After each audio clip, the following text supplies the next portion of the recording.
नमस्कार।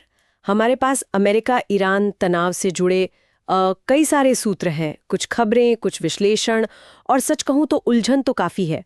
रोज़ ही कुछ नया सुनने को मिलता है। तो आज हम यही कोशिश करेंगे कि इन सब जानकारियों को ठीक से खंगालें और समझे कि आखिर चल क्या रहा है। मतलब कोशिश यही रहेगी कि तथ्य क्या है और अफवाहें क्या, उनमें फ़र्क कर सकें। चलिए शुरू करते हैं।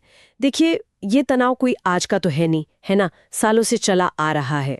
लेकिन हमारे सूत्र इशारा करते हैं कि 2018 में अमेरिका का ईरान परमाणु समझौता, मतलब वो JCPOA, उससे बाहर निकलना एक बहुत बड़ा मोड़ था। उसने जैसे हालात को फिर से गरमा दिया। हाँ बिल्कुल। और वो समझौता JCPOA वो काफ़ी अहम था क्योंकि वो ईरान के परमाणु कार्यक्रम पर लगाम लगाने के बदले में उस पर लगे कुछ प्रतिबंध हटाता था। तो अमेरिका के हटने से न सिर्फ वो डील कमज़ोर हुई बल्कि तनाव का एक नया दौर शुरू हो गया, कह सकते हैं। और फिर 2020 में वो एक और बड़ी घटना हुई। ईरानी जनरल कासिम सुलेमानी की मौत बगदाद में अमेरिकी ड्रोन हमले में। हाँ उसने तो जैसे माहौल को एकदम विस्फोटक बना दिया था। हाँ, वो तो बहुत ही गंभीर मोड़ था। और फिर ईरान ने जवाब भी दिया। इराक में जो अमेरिकी ठिकाने थे उन पर मिसाइलें दागीं। हालांकि जैसा सूत्रों में है उसमें कोई अमेरिकी मौत नहीं हुई, पर हाँ कई सैनिकों को दिमागी चोटें जरूर आईं। और यहाँ दिलचस्प बात यह है, जो सूत्र भी बताते हैं, कि ये दिखाता है कि दोनों पक्ष चाहे सीमित तौर पर ही सही, पर सीधे टकराव के कितने नजदीक आ गए थे। ये सिर्फ धमकियों वाली बात नहीं रह गई थी। सही कहा। अच्छा, तो ये तो हुई सीधी घटनाएं, पर सूत्रों में बार बार प्रॉक्सी गुटों का जिक्र आता है, जैसे लेबनान में हिजबुल्लाह, यमन में हूथी, फिर इराक और सीरिया में शिया मिलिशिया। इनकी क्या भूमिका है इस पूरी कहानी में? ये बहुत अहम पहलू है। देखिए, ईरान पर ये आरोप लगते रहे हैं कि वो इन गुटों को सपोर्ट करता है, हथियार, पैसा, ट्रेनिंग, और फिर उनका इस्तेमाल अपने क्षेत्रीय मकसदों के लिए करता है, जिसमें कई बार अमेरिका और उसके जो सहयोगी हैं उनको निशाना बनाना भी शामिल होता है। तो ये सीधे तौर पर ईरान का हमला नहीं होता, पर माना यही जाता है कि पीछे हाथ उसी का है। सूत्र इस बात पर जोर देते हैं कि ये समझना जरूरी है, क्योंकि सीधी टक्कर के नतीजे बहुत बहुत ज्यादा गंभीर हो सकते हैं। जबकि ये प्रॉक्सी लड़ाई, ये एक तरह का अप्रत्यक्ष युद्ध है। लेकिन क्या सूत्र ये भी बताते हैं कि इन प्रॉक्सी ग्रुप्स पर ईरान का कंट्रोल कितना सीधा है? मतलब क्या वो रिमोट कंट्रोल से चलते हैं या फिर कुछ हद तक अपनी मर्जी से भी काम करते हैं? ये एक पेचीदा सवाल है, और सच कहूं तो सूत्रों में भी इस पे थोड़ी अलग अलग राय मिलती है। कुछ मानते हैं कि कंट्रोल काफी मजबूत है, खासकर हिजबुल्लाह जैसे संगठनों पर।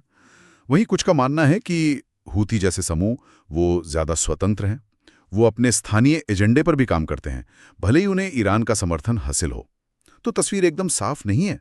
और इसके साथ ही वो हॉर्मुज जलडमरू मध्य जैसे जो अहम समुद्री रास्ते हैं, वहां जहाज़ों को रोकने या धमकाने की घटनाएं वो भी तनाव को और बढ़ा देती हैं।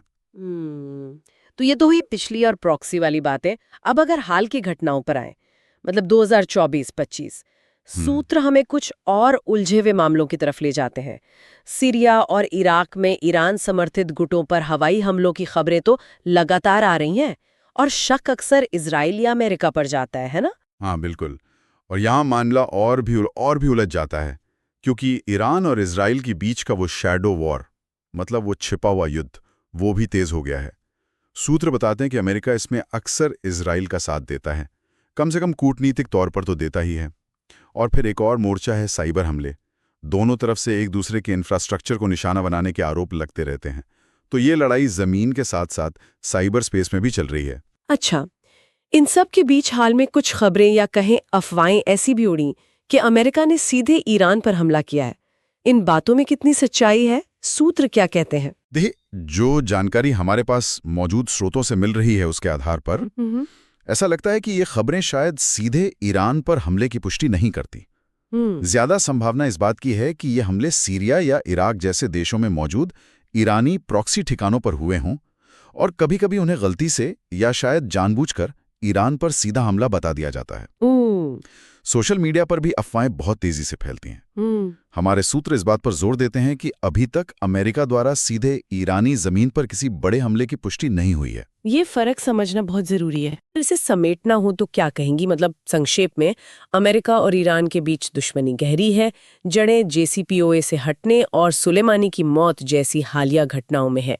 लेकिन ये दुश्मनी सीधे युद्ध के बजाय प्रॉक्सी लड़ाइयाँ, क्षेत्रीय तनावों, खासकर इजराइल के साथ, और शायद साइबर हमलों के रूप में ज्यादा दिख रही है। बड़ा टकराव टल रहा है, पर चिंगारी भड़कने के मौके कम नहीं है, और अफवाहें अक्सर स्थिति को और ज्यादा खतरनाक दिखा देती हैं। बिल्कुल बिल्कुल सही कहा आपने। और यहाँ एक बात सोचने वाली है जिस पर शायद सूत्र सीधे तौर पर जवाब नहीं देते, लेकिन इशारा जरूर करते हैं। ठीक है, कोई बड़ा सीधा युद्ध नहीं हुआ, मान लिया, लेकिन ये जो लगातार चलने वाली प्रॉक्सी झड़पें हैं, साइबर हमले हैं और एक दूसरे को नीचा दिखाने की ये क्षेत्रीय कोशिश है, इनका एक पैटर्न बन गया है। ये एक स्थायी अस्थिरता का माहौल बनाता है। सवाल यह है कि इस लगातार निम्न स्तरीय संघर्ष के इस क्षेत्र की स्थिरता पर और दुनिया भर में ऊर्जा सप्लाई के रास्तों पर लंबे समय में क्या असर होंगे, जिन्हें हम शायद अभी पूरी तरह देख भी नहीं पा रहे हैं। वाकई ये एक अहम सवाल है सोचने के लिए। इस जटिल मुद्दे की परतों को खोलने में मदद करने के लिए आपका बहुत बहुत शुक्रिया।